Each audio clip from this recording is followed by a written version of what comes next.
तो hello dear student, आज की इस वीडियो में आपके लिए लेके आ चुके हैं कक्षा 12वीं प्री बोर्ड परीक्षा 2025 विषय आपका भौतिक शास्त्र यानी फिजिक्स का पेपर दोस्तों, जो कि आप सबका 16 जनवरी के दिन होने वाला है। साथ में आपको इसी वीडियो में सभी प्रश्नों का फुल सोल्यूशन भी बताने वाला हूं। तो दोस्तों, आज की इस वीडियो को आप लोग पूरा कंप्लीट तक जरूर देखकर सभी प्रश्नों को पेपर देने से पहले याद जरूर कर लीजिएगा। तो चलिए सभी प्रश्नों को सॉल्व करते हैं। तो आप लोग देख सकते हैं पेपर आपका प्री बोर्ड परीक्षा 2025 कक्षा 12वीं विषय आपका भौतिक शास्त्र का पेपर है। पेपर आपका 70 नंबर का आएगा। समय आपको 3 घंटे का मिलेगा। 3 घंटे में आपको सभी प्रश्नों को सॉल्व करना होगा। तो चलिए सभी प्रश्नों को सॉल्व करते हैं। तो आप लोग देख सकते हैं सबसे पहला आपका आता है प्रश्न नंबर 1, जो कि आपसे पूछेगा कि सही विकल्प चुनकर लिखिए। जो कि दोस्तों आपसे 6 नंबर का पूछेगा। प्रत्येक प्रश्न के लिए आपको 1 अंक मिलेगा। तो इसमें हमारा पहला प्रश्न आपका आता है, बाई का परावैद्युतांक है। तो दोस्तों इसमें आपको 4 ऑप्शन दिया गया है। पहला 8.85 इंटू 10 की घाते -12 कूलाम स्क्वायर प्रति न्यूटन मीटर स्क्वायर। दूसरा 1, तीसरा अनंत, चौथा 9 इंटू 10 की घाते 9। तो पहले प्रश्न का आपका राइट आंसर हो जाएगा बाई का परावैद्युतांक कितना होता है? 1। कितना? 1। तो पहले में आपको लिखना होगा दूसरा नंबर 1। 2 में आपका आता है एक तार का विशिष्ट प्रतिरोध निर्भर करता है। इसका राइट आंसर हो जाएगा पदार्थ पर। किस पे? पदार्थ पर निर्भर करता है। तो आपको दूसरे में लिखना होगा चौथा नंबर। 3 में आपका आता है वृत्तीय धारावाही लूप के कारण उत्पन्न चुंबकीय क्षेत्र की दिशा होगी। तीसरे प्रश्न का आपका राइट आंसर क्या हो जाएगा? लूप के तल के लंबवत, पहला नंबर।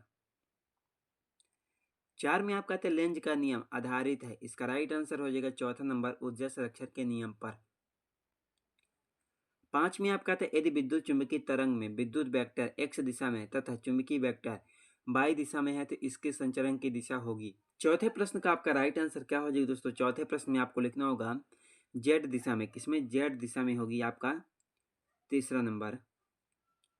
5 में आपका आता है प्रकाश किरण के एक माध्यम से दूसरे माध्यम में जाने पर निम्नलिखित में से कौन सी राशि नहीं बदलती है? तो आपका जो छठे का आपका राइट आंसर क्या हो जाएगा? आवृत्ति। आवृत्ति एक ऐसी राशि है जो नहीं बदलती। तो पहले प्रश्न का आपका राइट आंसर क्या हो जाएगा दोस्तों? आपका दूसरा नंबर 1। दूसरे का चौथा नंबर पदार्थ पर। तीसरे का पहला नंबर लूप के तल के लंबवत। चौथे का राइट आंसर चौथा नंबर ऊर्जा संरक्षण के नियम पर। पांचवे का राइट आंसर तीसरा नंबर जेड दिशा। छठे नंबर पर आपका राइट आंसर हो जाएगा तीसरा नंबर आवृत्ति। उसके बाद दोस्तों आपका आता है ये प्रश्न नंबर 2, जिसमें आपका पूछेगा कि रिक्त स्थानों की पूर्ति कीजिए। जो कि आपसे 6 नंबर का आपका ये भी पूछा गया। तो इसमें हमारा पहला प्रश्न आपका आता है, फोटॉन का विराम द्रव्यमान होता है। तो पहले प्रश्न का आपका राइट आंसर हो जाएगा फोटॉन का जो विराम द्रव्यमान शून्य, कितना शून्य होता है। 2 में आपका आता है रिडबर्ग नीतांक आर का मान डॉट डॉट होता है। दूसरे में आपको लिखना होगा दोस्तों रिडबर्ग नीतांक आर का मान 1.03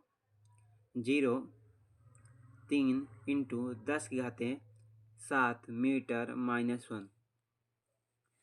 3 में आपका आता है इलेक्ट्रॉन नाभिक के चारों ओर केवल उन कक्षाओं में परिक्रमण करता है जिनके लिए कोणीय संवेग का मान डॉट डॉट का पूर्ण गुणज होता है।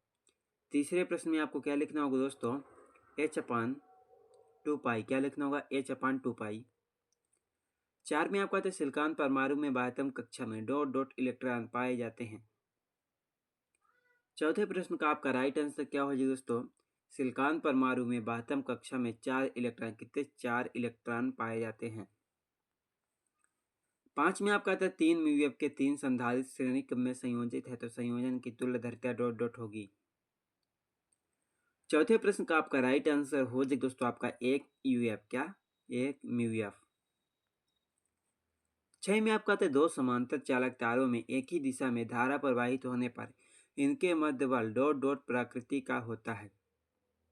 तो आपका छठे प्रश्न का आपका राइट आंसर क्या हो जाएगा? आकर्षण प्रकृति का। कैसा? आकर्षण प्रकृति का होता है। तो दोस्तों उसके बाद हमारा नेक्स्ट प्रश्न आपका प्रश्न नंबर 3, जिसमें आपका पूछेगा कि सत्य या असत्य लिखे। जो कि आपसे 5 नंबर का पूछा गया है। प्रत्येक प्रश्न के लिए आपको 1 अंक मिलेगा। तो दोस्तों इसमें हमारा पहला प्रश्न आपका आता है, अवतल दर्पण की फोकस दूरी धनात्मक होती है। पहले प्रश्न का आपका राइट आंसर हो जाएगा असत्य।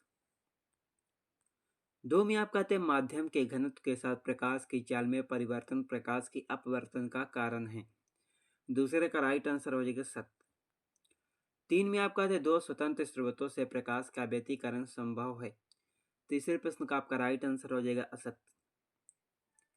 4 में आपका आता है एक फोटॉन केवल एक इलेक्ट्रॉन को ही उत्सर्जित कर सकता है।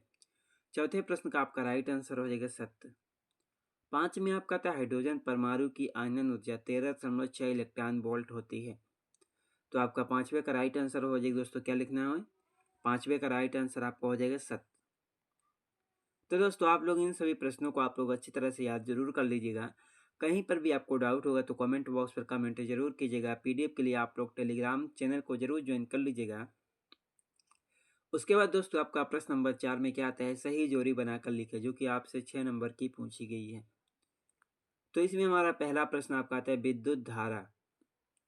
पहले प्रश्न का आपका राइट आंसर क्या हो जाएगा दोस्तों? पहले प्रश्न में आपको लिखना होगा विद्युत धारा का एम्पियर। 2 में आता है चालकता। दूसरे प्रश्न का आपका राइट आंसर क्या हो जाएगा? चौथा नंबर ओम -1। 3 में आपका आता है प्रतिरोधकता। इसका राइट आंसर हो जाएगा दोस्तों आपका 5वां नंबर ओम इंटू मीटर। 4 में आपका आता है विद्युत वाहक बल। चौथे प्रश्न का आपका राइट आंसर हो जाएगा दोस्तों, क्या लिखना होगा आपको इसमें? दूसरा नंबर वोल्ट। 5 में आपका आता है चुंबकीय फ्लक्स। 5वें का राइट आंसर वेबर। 6 में आपका आता है स्वप्रेरकत्व। इसका राइट आंसर पहला नंबर हेनरी। उसके बाद दोस्तों आपका आता है प्रश्न नंबर आपका 5, जिसमें आपका पूछेगा कि एक शब्द या एक वाक्य में उत्तर दीजिए, जो कि आपसे 5 नंबर का पूछा गया है। प्रत्येक प्रश्न के लिए आपको 1 अंक मिलेगा। तो इसमें हमारा पहला प्रश्न आता है, एक पूर्ण चक्र में प्रत्यावर्ती धारा का औसत मान कितना होता है? पहले प्रश्न का आपका राइट आंसर हो जाएगा एक पूर्ण चक्र में प्रत्यावर्ती धारा का औसत मान शून्य। कितना शून्य होता है? 2 में आपका आता है प्रकाश के व्यतिकरण के लिए किस प्रकार के स्रोतों की आवश्यकता होती है? दूसरे प्रश्न का आपका राइट आंसर हो जाएगा प्रकाश के व्यतिकरण के लिए कला संबंधी स्रोतों की आवश्यकता होती है। 3 में आपका आता है किसी परमाणु की स्थायी कक्षा किसे कहते हैं? तीसरे का राइट आंसर हो जाएगा किसी परमाणु की स्थायी कक्षा उस कक्षा को कहते हैं जिसमें इलेक्ट्रॉन विद्युत चुम्बकीय विकिरण का उत्सर्जन नहीं करते हैं। तो आपका तीसरे का यही राइट आंसर हो जाएगा। 4 में हमारा आता है सूर्य का प्रकाश विद्युत क्षेत्र अथवा चुंबकीय क्षेत्र से विक्षेपित क्यों नहीं होता है?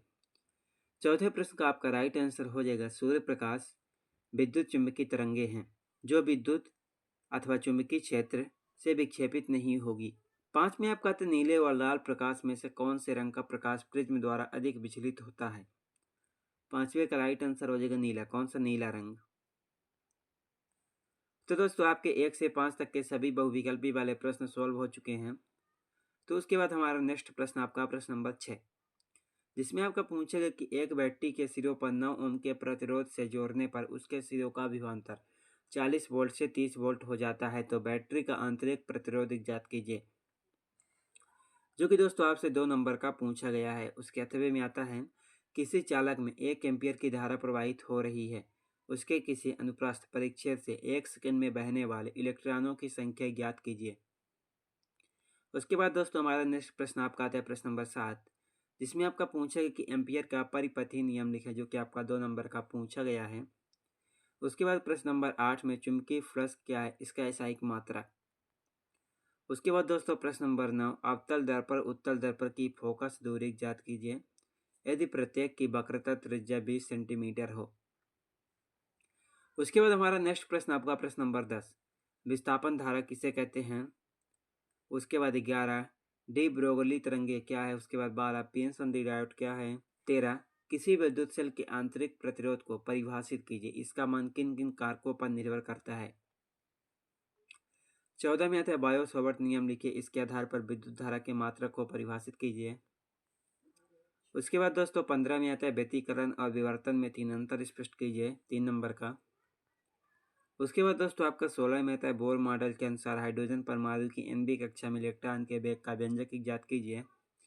17 में आता है पियर्सन डायोड की कार्यविधि अग्र अभिनत और पश्च अभिनत में समझाइए। उसके बाद दोस्तों हमारा नेक्स्ट प्रश्न आपका प्रश्न नंबर 18, लेंस निर्माता सूत्र की स्थापना कीजिए, 4 नंबर का। उसके बाद दोस्तों प्रश्न नंबर 19, गतिक विद्युत वाहक बल किसे कहते हैं, इसके लिए व्यंजक स्थापित कीजिए।